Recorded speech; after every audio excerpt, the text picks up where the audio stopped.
Everyone, this is Kijibo Vlogs, a Filipino actor based in Kiev, Saudi Arabia, and welcome back to my channel. Agad-agad gawa natin reaction video, ang Gilman compilation, ang tanong ng bayan at ang tanong ng buong bansa, magpapakita ba ang Jillian Ward sa labanan? For today's video, ang pagkakaalam ko, up until now magsisimula pa pero wala pa doon si Jillian Wards for today's video. But then again, panoorin natin to kung ano yung mga chismis na makukuha natin dito for today's video at ako'y atat na talaga kung ano talaga ang mangyayari sa laban ni Eman.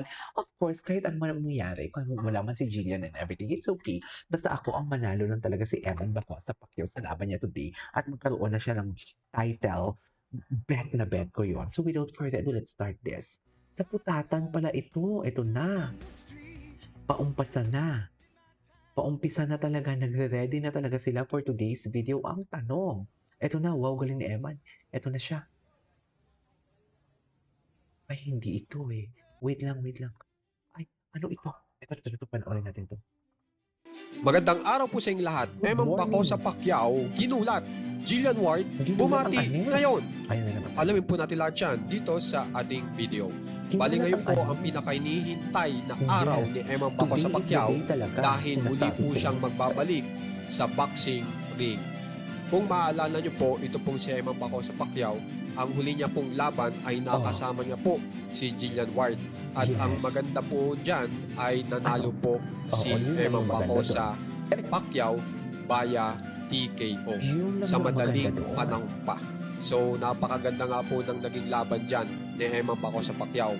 Pero ngayon talagang kailangan ng magseryoso ng todo ni Memang Bako sa Pacquiao dahil may paglalabanan po ito pong si Memang Bako sa Pacquiao at saka si Rodelyn Perez na kung saan ay isang championship belt na PBF Lightweight Championship belt. At dyan po ay mangyayari mamayang alas 3 ng hapon. Kaya lahat po ay nag-aabang na po sa laban po ng dalawa.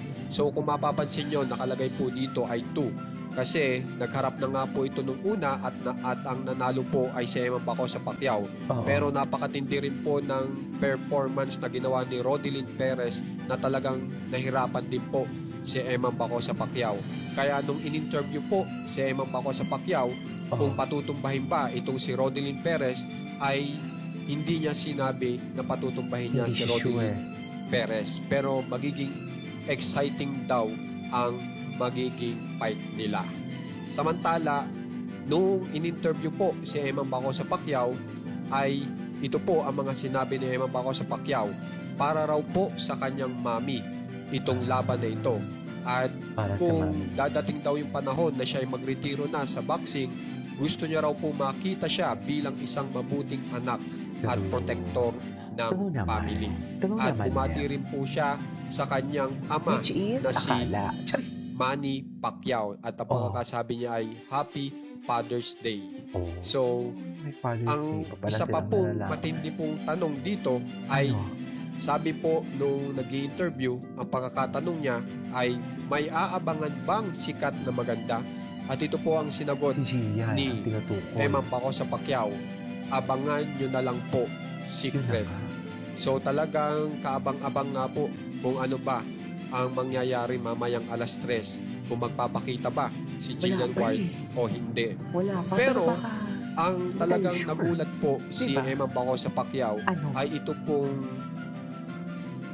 makakalaban ni Memang Bako sa Pacquiao na si Rodelyn Perez ay talagang halatang medyo niloloko po si Memang Bako sa Pacquiao kasi noong in-interview po, ang sinasabi ni Rodelyn Perez ay ang kanyang in-invite daw po ay si Jillian Ward. Isipin nyo, si Jillian Ward daw po ang kanyang ini-invite at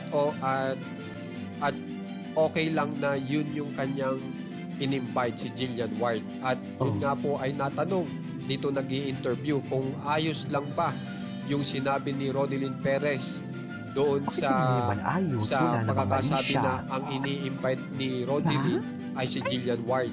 At ang pagkakasabi po ni Memang Bako sa Pacquiao kung saan ay nagulat nga po ang reaksyon, hindi po siya makapaniwala na ganun yung sinabi ni Rodelyn Perez. Sabi ni Memang Bako sa Pacquiao ay sige, subukan mo.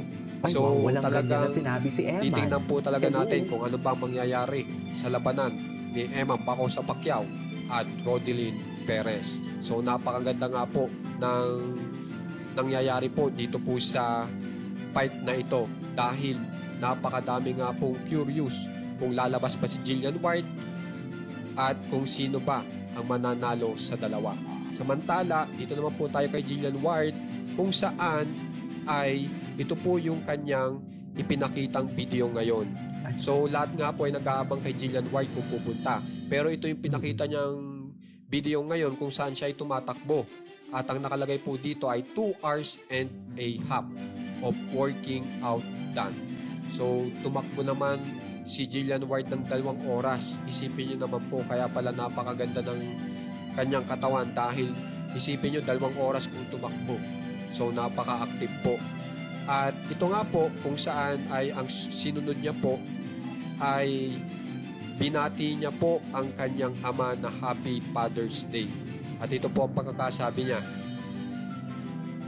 Sabi niya, Happy Father's Day pa.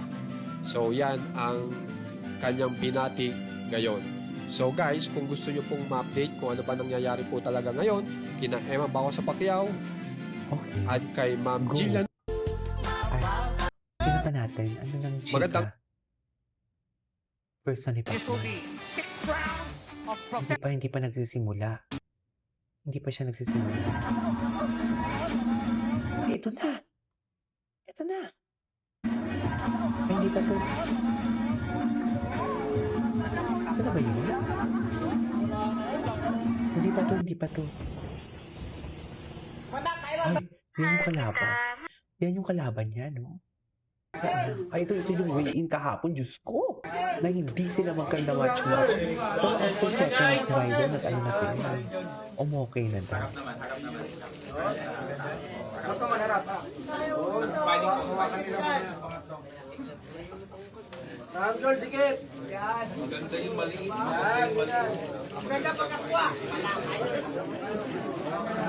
Sana naman.